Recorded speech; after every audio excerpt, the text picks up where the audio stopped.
မေတ္တာသုံးပါးမြတ်စွာဘုရားဘာတွေဟောခဲ့လဲကရဏီယမထကုသလေနယန္တတန္တံပရံအဘိသမစ္ဆဆိုတာအင်တမဒီ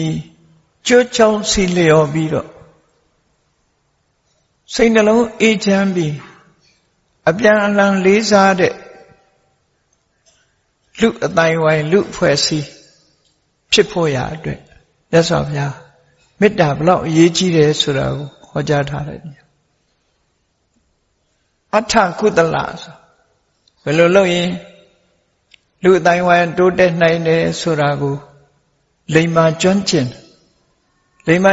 တဲ့ပုဂ္ဂိုလ်အထကုသလကိုကျိုးကိုစီးပွားအများရဲ့အကျိုးစီးပွားကိုယ့်ရဲ့အကျိုးစီးပွားတစ်ဖက်သားရဲ့အကျိုးစီးပွားနားလေသဘောပေါက်တဲ့ပုဂ္ဂိုလ်အထကုသလဆိုအင်္ဂလိပ်စကား skill ဆိုတာနဲ့အတူတူလိမ္မာတယ်ကျွမ်းကျင်တယ်သိတယ်ကိုယ်အကျိုးစီးပွားသူ့အကျိုးစီးပွားနှလုံးရဲ့အကျိုးစီးပွားပေါ်မှာလိမ္မာတယ်လှုပ်တတ်တယ်၊ကိုင်တတ်တယ်ဖော်ဆောင်နိုင်တယ်ဆိုတဲ့ပုဂ္ဂိုလ်ကရဏီယမထကုသလေနအဲ့ဒီပုဂ္ဂိုလ်ဟာလိုက်နာပြီးတော့လုပ်ရမယ့်အချက်တွေရှိတယ်ကိုယ်အကျိုးစီးပွားလဲတိုးတက်စေခြင်းနဲ့တစ်ဖက်သားရဲ့အကျိုးစီးပွားလဲတိုးတက်စေခြင်းကိုယ်နဲ့ကိုယ်ပတ်ဝန်းကျင်ကြီးပွားတိုးတက်ပြီးငြိမ်းချမ်းသာယာတဲ့ကမ္ဘာတစ်ခုတည်ဆောက်ခြင်းနဲ့တည်ဆောက်နိုင်တဲ့နိလန်းကိုလည်းသိတယ်ဆိုတဲ့ပုဂ္ဂိုလ်ဟာအထကုသလအဲ့ဒီလိုသိတဲ့ပုဂ္ဂိုလ်ဟာကရဏီယလိုက်နာလုပ်ရမယ့်ကိစ္စတွေရှိတယ်ယန္တတန္တံပရံဘိသမစ္ဆစိတ်နှလုံးအေးချမ်းမှုကိုပေးနိုင်တဲ့အနေအထားတွေဒီနေရာမှာတော့နိဗ္ဗာန်ထီအောင်အမြင့်ဆုံးကိုမျှော်မှန်းလိုက်တော့ယန္တတန္တံပဒံဘိသမစ္ဆတန္တဆိုတာအေးချမ်းတဲ့မြတ်စွာဘုရားအမြင့်ဆုံးနိဗ္ဗာန်ကိုပြောတာအခြေခံအားဖြင့်ပြောမယ်ဆိုရင်စိတ်နှလုံးအေးချမ်းမှုကိုစာပေကျမ်းကမှလည်းဟရယတန္တိဆိုတဲ့စကားလုံးသုံးတာရှိတယ်ဟရယဆိုတာနှလုံးသားစိတ်ဓာတ်တန္တိဆိုတာငြိမ်းချမ်းတာစိတ်နှလုံးရဲ့အေးချမ်းမှုဆိုတာအဲ့ဒီစိတ်နှလုံးအေးချမ်းမှုကိုဖော်ဆောင်နိုင်မှုအတွက်မြတ်စွာဘုရားဒါကိုဥတ္တိရည်စူးပြီးငြိမ်းချမ်းမှုအချင်းချင်းအပြန်အလှန်လေးစားမှုဆိုတဲ့ဒီကိစ္စတွေကိုဥတည်ပြီးတော့လိုက်နာဆောင်ရွက်ရမှာတဲ့ဘာတွေလဲလို့ဆိုရင်သက်ကောလုံနိုင်စွမ်းရှိရမယ်လုံနိုင်စွမ်းဆိုတာဒါအရေးကြီးတာလှုပ်ချင်တဲ့စိတ်လည်းရှိရမယ်လုံနိုင်စွမ်းရှိရသက်ကောဆိုတာအရေးချင်းတစ်ခုပဲလုံနိုင်တဲ့စွမ်းရည်ရှိရမယ်ချင့်ကျင်တဲ့စိတ်ဓာတ်တွေရှိရမယ်အေးချမ်းမှုကိုလိုလားတဲ့စိတ်ဓာတ်တွေရှိရမယ်အဲ့ဒီပုဂ္ဂိုလ်ဟာအရေးကြီးဆုံးကဘာတော့ဆိုဥစုသူဟုစုရိုးသားဖြောင့်မတ်ရမယ်ကောက်ချစ်တာမလုံးဝဘူးရိုးသားဖြောင့်မတ်တယ်ဆိုတာစိတ်ထဲရှိတဲ့အတိုင်းအမှန်ကိုအမှန်တိုင်းတစ်ဖက်သားကိုသိစေတာရိုးသားတယ်လို့ခေါ်တယ်ဗမာပြည်မှာတော့ပြောလို့ရှိတယ်ရိုးသားတာကိုရိုးရတယ်နဲ့သွားပြီးတော့တွဲတယ်အဲ့ဒါလို့ဆိုလိုတာမဟုတ်ဘူးရိုးသားတယ်ဆိုတာဖြောင့်မတ်တယ်လို့ဒီလိုဆိုလိုတယ်ကောက်ကျစ်တာနဲ့ရိုးသားတာနဲ့ရိုးအရာနဲ့နော်ထက်မြက်တာနဲ့တခြားရိုးအရာတော့မကောင်းဘူးအရာမကောင်းဘူးမသိတာနလဘိန်းတုံးဆိုတာကြတော့အဲ့ဒါရတယ်လို့ခေါ်တယ်ဗမာစကားမှာတော့ရိုးတယ်နဲ့သွားရောတယ်အဲ့တော့ရိုးသားတယ်ဆိုတာဖြောင့်မတ်တယ်စိတ်ထားတိမှတ်တယ်မှန်ကန်တယ်ဆိုတာကိုရိုးသားတယ်သူဟုစုအလွန်ရိုးသားဖို့လိုတယ်အရေးကြီးလို့နော်ရိုးသားရမယ် honest quite honest ဒီလိုဆိုလို့ရိုးသားအလွန်ကိုရိုးသားတယ်ဆိုတာစိတ်ဓာတ်ကိုရိုးသားမမကန်လောက်တာမျိုးမရှိဘူးစိတ်ဓာတ်ကိုရိုးသားတကောဥစုစသူဟုစုဒီမေတ္တာသုတ်ဆိုတာရွတ်ဖတ်နေဖို့တဲ့ ရွတ်ဖတ်ပြီးတော့ဆင်ញင်စဉ်းစားပြီးကိုယ်တိုင်လိုက်နာကျင့်သုံးဖို့ဆေးဆိုတာတောက်တယ်တောက်ရအားဆေးပဲဖြစ်ဖြစ်ယောဂပြောက်တဲ့ဆေးပဲဖြစ်ဖြစ်ဆေးဆိုတာတောက်အောင်ဆေးစာဖတ်ပြီးတော့ဒီဆေးလေးကကောင်းလိုက်တာလို့ဆိုပြီးမတောက်ဖဲထားဘာအကျိုးမှရမှာအခုမေတ္တာသုံးဆိုတာရွတ်နေုံနဲ့အကျိုးမရဘူးရွတ်ဖတ်နေုံနဲ့ရွတ်ဖတ်ပြီးတော့ဘာလို့อ่ะလောကလူသားတွေကပရိစ္ဆာရွတ်လိုက်တာနဲ့ကိစ္စပြီးတယ်လို့ထင်နေကြတယ်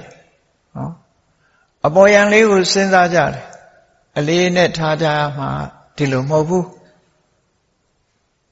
ရိုးသားရမယ်ဖြောင်းမရမယ်မေတ္တာမပြတ်အောင်ရိုးသားမှုကသိအရေးကြီးမယုံမသားလုပ်လိုက်ရင်မေတ္တာပြတ်သွားတယ်ဒါထုံးလောကမှာမယုံမသားလုပ်တာကိုအကြောင်းပြုပြီးမေတ္တာပြတ်ကြတယ် mutual respect ချင်းချင်းပြန်လည်လေးစားမှုတွေပြည့်ရင်းသွားတယ်ဒါကြောင့်မေတ္တာတုတ်မှာပြောတာတက်ကောဥစုစသူဟုစုစရိုးသားပါဖြောင်းမတ်ပါဒီလိုဆိုလို့ရပေါ့နော်အဲ့တော့ရိုးသားဖြောင်းမတ်မှုကမေတ္တာတည်ဆောက်ဖို့အတွက်သိအရေးပါလို့လူတွေကလွယ်လွယ်ကူကူတော့မေတ္တာပို့ပါတယ်တတ္တဝါတွေချမ်းသာကြပါစေချမ်းသာကြပါစေဒီလိုမေတ္တာပို့အဲ့ဒီလိုမေတ္တာပို့ရုံနဲ့အောင်မြင်မှုရမှာမဟုတ်ဘူးမေတ္တာဆိုတာ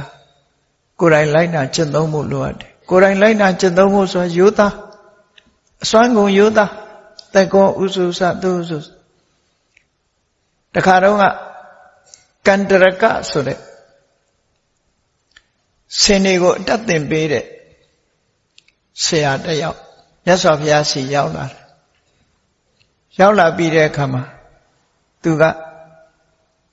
မြတ်စွာဘုရားကိုချီးမွမ်းထောမနာတယ်ချီးမွမ်းတော့ဆိုရှင်ဘုရားဟာ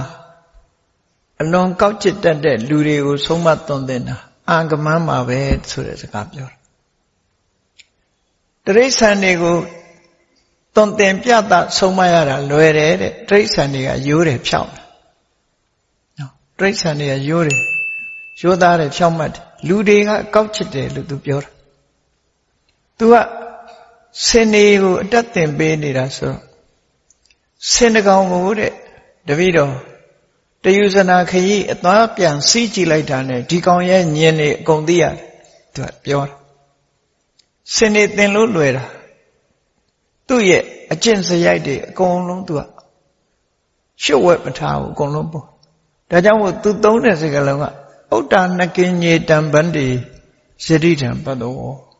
ရှင်ပြားတဲ့ဒီအကောင်တွေကအသိယိုသားကြတယ်ဖြောင့်မတ်ကြတယ်စိတ်แท้ရှိတာလှုပ်တာတဲ့သူတို့ကနော်စိတ်แท้ရှိတာလှုပ်တာအဲ့ဒါကြောင့်မို့ဒီကောင်တွေသင်ရတာလွယ်တယ်တဲ့ဒါပေမဲ့ဗျာတပည့်တော်ရဲ့နောက်လိုက်နောက်ပါတွေအတိုင်းဝိုင်းတွေမိတ်ဆွေတွေပေါင်းတယ်လူတွေကြတော့အတော်ကောက်ကျစ်တယ်ဂုံရှင်နေညေတံဗန္တိယတိတံမနုဿာအရှင်ဘုရားလူတွေဟာအလွန်ရှုပ်ဝက်တယ်လူတွေရဲ့စိတ်နှလုံးကအလွန်ရှုပ်ဝက်အသိခက်တယ်တပည့်တော်ရဲ့အလုံးလုံးနေတဲ့ပုဂ္ဂိုလ်တွေစိတ်ထဲကတစ်မျိုးပြောတာကတစ်မျိုး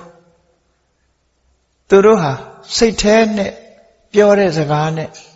စိတ်ထဲရှိတာနဲ့လှုပ်တာနဲ့တလွဲစီကြည့်ပဲဆင်းနေကြတော့အဲ့ဒါလို့မဟုတ်ဘူးဗျာတဲ့အလွန်ဖြောင့်နေဒီကောင်တွေကစိတ်ထဲရှိတာတွေအကုန်ထုတ်တယ်အသွားပြန်စီးကြည့်လိုက်တာနဲ့ဒီကောင်ရဲ့အနေထားတွေအကုန်သိတယ်လူတွေကြတော့တပည့်တော်တလနေလဲမသိတစ်နှစ်နေလဲမသိနှစ်ပေါင်းများစွာတပည့်တော်နာအလုံးလုံးနေတဲ့လူတွေအကြောင်းမသိဘူးတဲ့အလွန်သိရခက်တယ်လို့သူကဒီလိုရှောက်ခဲ့တယ်အဲ့ဒါလို့သိရခက်တဲ့လူသားတွေကိုရှင်ဘုရားဆုံးမတာတော့အနုတ္တရောပုရိသဓမ္မတရတိဆုံးမတတ်တဲ့ပုဂ္ဂိုလ်တွေကိုဆုံးမတာအလွန်အံ့ဩစရာကောင်းပါတယ်လို့မြတ်စွာဘုရားကိုချီးကျူးပြီးရှောက်ထားတဲ့စကားလေးတစ်ခုရှိသူ့နာမည်ကကန္တရကအဲ့ဒါကြောင့်မလို့လူတယောက်ဟာရိုးသားဖြောင့်မတ်မှုသိအရေးကြီးတယ်ကိုယ့်ကိုယ်ရိုးဖြောင့်အောင်နေတတ်ဖို့ကြိုးစားကိုယ့်ကိုရိုးရိုးသားသားဖြောင့်ဖြောင့်မတ်မတ်ငါပါဇက်ကပြောတဲ့အတိုင်းငါစိတ်ထဲကဟုတ်ကဲ့လား စိတ်ထဲကရှိတဲ့အတိုင်းပြောတာဟုတ်ကဲ့လားတစ်ဖက်သားကိုတစ်မျိုးထင်သွားအောင်ပြောတာလားဟန်လို့ပြောတာလားဟန်ဆောင်ပြောတာလားဆိုတာလေမရှိစေရဘူးတဲ့ဥစုစာသူဟုစုစာဖြောင်းမရမယ်လုံးဝဖြောင်းမရမယ်သူဝဆောတစ်ဖက်သားကလာပြီးအကြံဉာဏ်ပေးမယ်ဆိုလို့ရှိရင်စဉ်းစားလက်ခံနိုင်တဲ့စွမ်းရည်တတ္တိရှိရအကောင်းပြောလဲအကောင်းလို့မယူဆတဲ့ပုဂ္ဂိုလ်အပြောမခံတဲ့ပုဂ္ဂိုလ်ဗမာပြည်မှာတုံ့ပြန်တတ်တဲ့ဟာရှိတယ်လေလူငယ်လူရွယ်တွေကြောင့်ရှားမရှိနဲ့ဆိုတဲ့စကားပေါ့နော်အဲ့ဒီလိုဆရာမလုံးနဲ့ရှားမရှိနဲ့ဆိုတဲ့စကားသူ့ဝဆပြောဆိုကြံပေးလို့ခက်ခဲတယ်ပြန်ပြီးတော့ respond လုပ်တာအဲ့ဒီလိုနဲ့လုံးလေးရှိတတ်ကြတယ်ပေါ့သူဝဆောသတ္တမုဒုအနာတိမာနိမုဒုစိတ်နေသဘောထားမာနမရှိတာကိုပြောတာပျော့ပြောင်းတယ်ဆိုတာမာနနဲ့ခက်ထန်တာမျိုးဒေါသမခက်ထန်ဘူးပျော့ပြောင်းတယ်မေတ္တာရှိတယ်တွေ့သားအနတ္တိမာနိကြီးမားလွန်းတဲ့မာနမရှိဘူးမာနဆိုတာရှိတဲ့မာနတော့ရှိရရှိတဲ့မာနဆိုတာဘာလဲကောင်းတဲ့ဘက်ကိုဥတည်နေတယ်သူတောင်လို့ဖြစ်အောင်လုပ်နိုင်နေတာလဲငါလည်းဖြစ်ရမယ်ဆိုတဲ့မာနမျိုးသူရောက်တဲ့အဆင့်တန်းကိုသူလည်းလူပဲငါလည်းလူပဲငါလည်းကြိုးစားရင်ဖြစ်ရမယ်ဆိုတဲ့မာနမျိုးကရှိရအဲ့ဒါလို့မဟုတ်ဘဲနဲ့တစ်ဖက်သားကိုထင်သေးတဲ့မာနမျိုးဆိုတာမျိုးကတော့မရှိသင့်ဘူးတဲ့ဒီလိုဆိုလို့အနာတိမာနိဆိုအဲ့တော့ဒီမေတ္တာသုတ်ဟာလူတော်လူကောင်းတွေဖြစ်ဖို့ရအတွက်မြတ်စွာဘုရားလမ်းညွှန်မှုပေးထားတယ်အဲ့တော့ကိုယ့်ကိုဒါတွေနဲ့ပဲစံချိန်ထိုးရမယ်ငါဟာယောသားရဲ့လားလုံးဝယောသားရဲ့လားနော်သူဝဆအကျိုးလိုလာတဲ့ပုဂ္ဂိုလ်တွေမိတ်ဆွေသင်္ကားတွေဆရာသမားတွေမိဘတွေကဆုံးမသွန်သင်လို့ရှိရင်ငါဟာလိုက်နာတယ်လားခေါင်းမာနေသလားမုဒုဒေါသတွေခက်ထန်မှုမရှိဘဲနဲ့ပျော့ပျော့ပြောင်းပြောင်းရှိရလားအနာတိမာနိမာနတွေကင်းရလားဆိုတာဟာမေတ္တာတိဆောက်ဖို့အတွက်ဒီအခြေအနေကောင်းတွေလေ့လာကြည့်လိုက်ပါဦးဒီအခြေအနေကောင်းတွေကိုယ်တဏ္ဍာမှာရပြီဆိုမှဒါဟာသူတော်ကောင်းတကယ်ကိုယ့်ဘက်ကလူလေသေးမရှိအောင်ကောင်းတဲ့အခြေအနေတွေလို့ဒီလိုသတ်မှတ်ဖြစ်တယ်အဲ့ဒါလို့ဖြစ်အောင်မေတ္တာတို့ကျင့်စဉ်ရအကျင့်ကြံကြိုးကိုအထောက်ဒါတွေတိဆောက်ပြီးမှမေတ္တာပို့တာပို့အဲ့ဒါမှကိုမေတ္တာခိုင်မြဲမှဖြစ်တယ်ပေါ့ပါဇာကတော့မေတ္တာပို့ပါရဲ့နော်နည်းနည်းလေးမှအပြောမခံနိုင်ဘူးနော်နည်းနည်းလေးမှပြောမခံနိုင်ဘူးအဆိုမခံနိုင်ဘူးဆိုတဲ့မောက်မာတဲ့စိတ်ဓာတ်မျိုးတွေရှိနေသမျှကာလပတ်လုံးမေတ္တာဆိုတာတိဆောက်လို့ရမှာမဟုတ်ဘူးကြောက်တုံးကြီးပေါ်မှာတစ်ပင်စိုက်တယ်လို့ဖြစ်မှာပဲပင်ပေါက်ဖို့ခက်တယ်မေတ္တာပြိုးဖို့ခက်တယ်ဒါကြောင့်မို့မြတ်စွာဘုရားဟောကြားဆုံးမထားတဲ့မေတ္တာတုတ်ထဲမှာလာတဲ့အတိုင်းကျင့်ကြံကြိုးကိုအထောက်ရမယ်လူတော်လူကောင်းဖြစ်အောင်ကိုယ့်ကိုစောင့်တည်ကြအောင်ပါအဲ့ဒါလို့စောင့်တည်လိုက်တဲ့ပုဂ္ဂိုလ်တွေဟာမြတ်စွာဘုရားနဲ့တွေ့သွားတဲ့အခါမှာတရားဥတရားမြတ်တွေရတယ်ဘဝမှာသူလိုကိုလိုရှိကြတော့လေစိတ်နေသဘောထားမြင့်မြတ်တဲ့ပုဂ္ဂိုလ်တွေထူးခြားတဲ့တရားဓမ္မကိုသိတဲ့ပုဂ္ဂိုလ်မျိုးတွေအဆင့်ကိုရောက်သွားနိုင်တယ်ကိုယ့်ကိုယ်လည်းအဆင့်မြင့်အောင်ကြိုးစားကိုယ်ကိုယ်တိုင်ကြိုးစားမှသာရနိုင်တယ်လို့ဒီလိုဆို